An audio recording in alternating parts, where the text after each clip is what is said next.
Welcome to Happy News Network, the Minisode. We're here to brighten your week while you take a break from doom scrolling. I'm Shayna. And I'm Kristin. Kristin, it's almost Christmas. I know it, girl. Well, we've got a very fun guest today to help us celebrate all things merry and bright. Yes, you may have recently seen him on the CW's The Christmas Caroler Challenge. Please welcome Vince Ortega. Hi, guys. Hello. Hi. You're so sparkly and festive. I know tis the season. I was going to actually wear something a little more colorful and sparkly, but I didn't want to just scare all your guests. So I thought, calm down, save it for the TV show, and then just give you a little taste of what I bring to the table. Well, now we're all going to watch so we can see all the outfits. Oh, yeah. There's some really good outfits coming in the next episode. Just you wait. Yeah. So, Vince, could you tell us about the Christmas Caroler Challenge? Yes. So the CW's Christmas Caroler Challenge is a challenge that they did last year where they had performers from all over the country submit videos, come in and audition live. This year, because of the pandemic, they had to do things a little different, and they brought mostly local, but a couple groups from around the country. Like there's a group from, like I'm a New Yorker, obviously. Most of the groups were based in California. There was 10 groups total, and we all compete for the chance to sing on the Hollywood Christmas Parade, and we win $25,000 donated in our name to Toys for Tots. So the interesting thing about this challenge was that even if we didn't win, you still felt like you were doing something really good and positive, because I love Toys for Tots and I love charity. So it was kind of like my way to give back in a time where we're kind of uncertain on how to like help and how to, bring joy to people. So, and not only that, our group was very original because two of us were from New York, the rest from California. We knew each other from a company that we work for called Chris Wade Productions, and they hire singers for events. And so he combined two of the coasts to make one super group, as we called ourselves. And I think we brought something a little more unique to the table because we were so ethnically diverse. We were the only real R&B group that was in the group. And we kind of went in with the mindset of just having fun and singing and having a good time because we loved it. Yeah. That's amazing. Did working on the show bring up any memories of caroling when you were younger? It brought up a lot of memories because my dad is a singer, and I always grew up with him singing around the house and kind of teaching me how to sing. And so I kind of felt that because what our group did is we had to put our own spin on all these songs. And while we were creating the format, they give you a list of songs that you can use, and we sort of choose which ones we want to tackle. And Chris Wade, our arranger and leader of our group, kind of said, well, what songs does everybody know? Which ones are you most familiar with? I said, I actually know the first Noel in Spanish. And he was like, are you kidding me? Nobody's going to do a song in Spanish. They're going to do Feliz Navidad if we're going to do that. But so let's do it. And he made an original arrangement to it with everybody singing. It was like a Latin Caribbean feel to it. So it was just like fun and celebratory. And I remember being so nervous right before I went on stage to sing it. And I was like, this could be a disaster or it could be a total like win.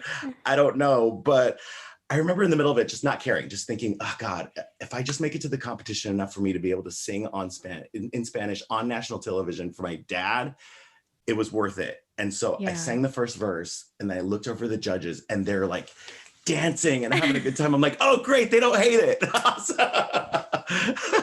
So that I think is like one of my favorite like memories of like bringing that old memory into like a new platform like this was so exciting. Yeah. Good for you. And congrats on doing something so bold, but also so personal. I know. And and the judges were telling us backstage that, that's like one of, you guys keep bringing it. Everything you guys keep doing is something different, and it's gotten us this far. So we're really excited about the finale coming up on Friday, December. Everyone has to watch. 8 p.m. Christmas Day. See who wins. Yeah. All right. Family activity on Zoom. Absolutely. So thinking about all the other shows that you've worked on during the holiday season or that have Christmas in them, you and I met working on Annie. We sure did. Yes. What are some of your favorite, show and Christmas memories? It's so funny at this far in my career that you've done so many shows that, um, unfortunately, sometimes it means that we're away from home for the holidays, which really, really, really sucks. And as you get older, you sort of start to get used to it. And I sort of wish Zoom was around a while ago, because I think I probably would have been on Zoom every Christmas season with my family. But we just had FaceTime and phone calls is what we had to do back in the day. And I think every time I do a show during Christmas, there's something about it. A cast is together, everybody's away from their family, everybody sort of bonds. People start baking cookies and bringing stuff for the cast, which is always so fun. But one of my favorite ones, I have to say, is when years ago I did this tour for Cirque. It was called Cirque Musica, and it was a Christmas show. And while I was on that tour, we were on those tour buses, that have like the beds, like your rock stars or whatever. They told us the bus that we had, Destiny's Child had back in the day. So we felt like rock stars. We were all excited.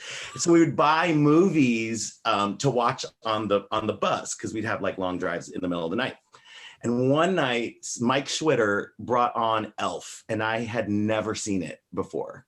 I'd never seen the show or the movie.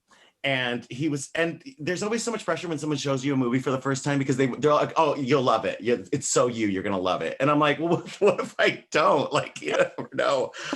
I was so obsessed with that movie after the first time I saw it. I must have watched it like 5 times that holiday season. What took me so long? Like, what took me so long? And then they made it into a Broadway show, which I didn't see it when it was on Broadway, but then I ended up doing it at Gateway actually last December. They did justice to the stage version of the show. It gives you everything you want from the movie that you love. That cast was so incredible. The part I did in it was so fun, and that's to this day one of my favorite shows that I've done. And I think about it anytime somebody goes, Buddy the Elf, what's your favorite color? I just lose it. Like, it's my favorite memory from the show, and it's my favorite memory from the movie. That has to be the one for me. Oh, that's so sweet. And I love that not only did you turn out, to be a huge fan of Elf, but then that you got to work on a musical that you appreciated. Like, it's such a full circle. Yeah, sometimes, because a lot of shows are adapted to a stage version nowadays, and a lot of them I haven't seen, to be honest. But then this one, when I got it, I'm like, oh my God, I know it. So I'm so excited about it. I can't wait. Yeah, if they ever make The Usual Suspects the opera, I'm a shoo-in for that one. So yeah, totally, yes. I love. Vince, do you have any holiday traditions with castmates, like something that you do every year, maybe with the cast? Well, what's funny with the cast that I performed with on the TV show, I knew Renee Albalario and I were the New Yorkers. Well, it's funny, we're both originally from Southern California, but we now both live in New York City, and we've met a whole bunch of times, and we worked together a whole bunch of times. So we knew each other going into this. But the rest of the cast, Candace Wakefield, Chris Wade, and Sonia Harley, they're all LA singers, and they are LA singers. Candace Wakefield wrote a song for J-Lo. Like, what? Like, what the heck? Like that's the kind of people I was working with in this show. That's why it was like an honor to like get to know them and sing with them. But we bonded really quick, and especially little Sonia Harley. If you've seen the show, she's the girl with the braids, and her and I love to go shopping for sparkly outfits. Where it's like our thing. We were in LA, we were like in a studio, so we were just constantly like hanging out, and I saw myself doing that with them every year.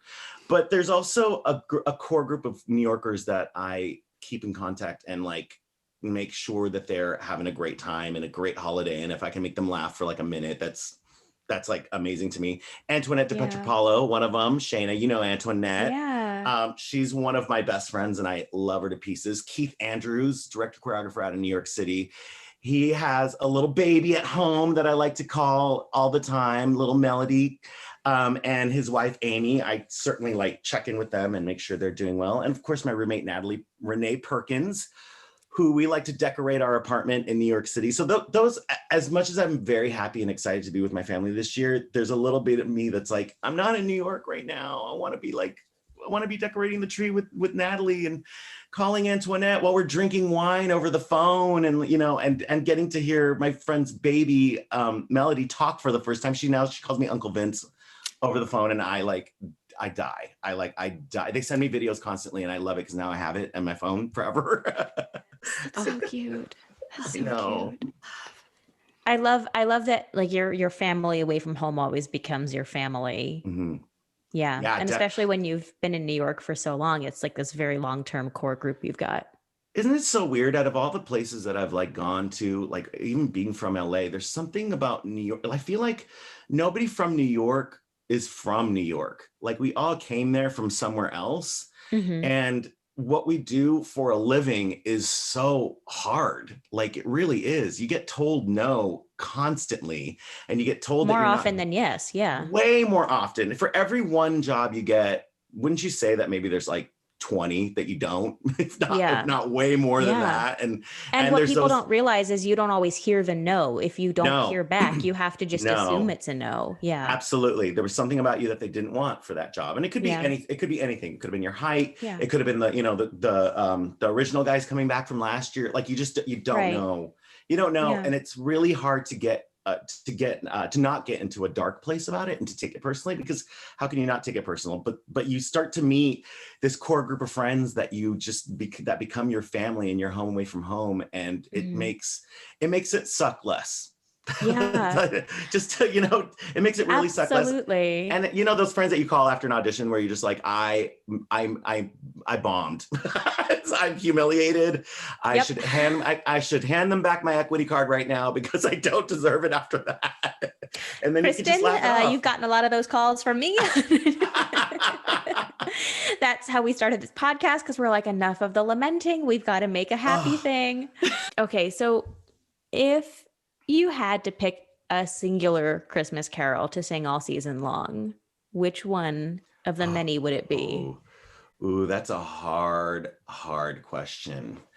Does it matter if it's like traditional or like modern or like, because like some people argue that Mariah Carey's All I Want for Christmas is the best song ever. I do like it, don't get me wrong, but there's a little bit of like, okay, enough, like enough already. I've been, however, going with the Mariah Carey thing, the current one, what's the one that she just sang with Jennifer Hudson and Ariana Grande? She remade it from another Christmas album that she did. Was it Oh Santa or Oh Santa? Yeah, Hey Santa or Oh Santa or something like that. Oh my God, I'm so sorry. I don't know the name of it. That one I've been listening to on a loop recently because I love it. However, if I had to go with like traditional Christmas song, I mean, recently The First Noel is like a big one for me because I got to do it in Spanish on national television. But I love Oh Holy Night. That's like Christmas classic to me.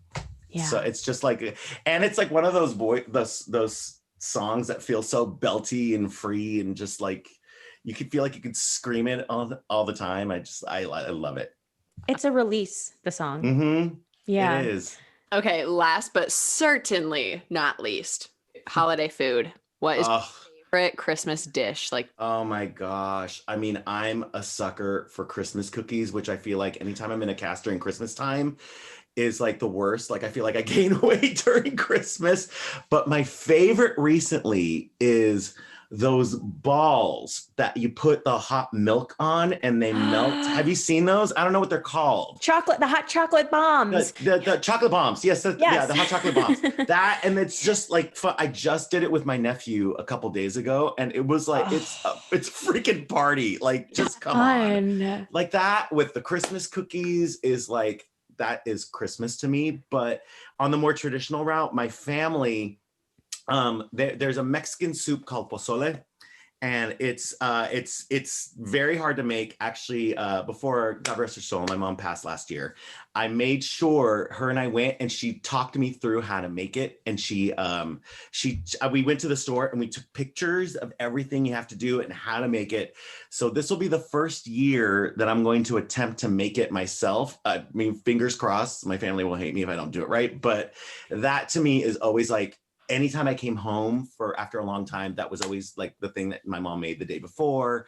That's like the thing that our family it always brought us to the table. We always sat together and ate it. It's just like that.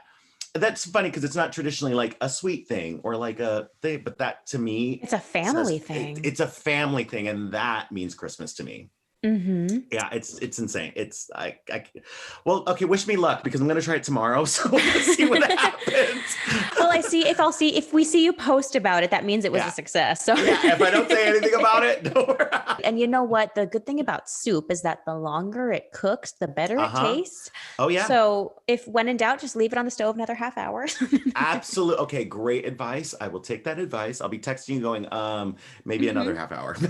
Yep. Have some more wine, put less in the soup. Soup. The wine is key. That's what's gonna save it for sure. Well, make yourself some Christmas sangria or some Christmas cocktails and make some pozole for your family. You got it. Yeah, it is a date, and I promise you, follow me on Instagram at Vince Ortega so you can see what I create or don't create. If you see a bottle of wine there, then you're gonna know it didn't work out so well. I think they'll appreciate the effort though. Like we'll laugh it off and it'll just be a funny moment for our family. Yeah. It'll be a good first try in honor of it Absolutely. all. Vince Ortega, thank you so much for being with us today. Merry Christmas. Absolutely. Tune in on Friday, December 25th on the CW at 8 p.m. for the finale of the Christmas Caroler Challenge. And let's see if my team, Rays, has won. We'll see. I don't know what's going to happen. Merry Christmas, mate. Merry Christmas, everyone. All right. Well, from all of us here at Happiness Network, I'm Shayna. And I'm Kristin. Have a happy day.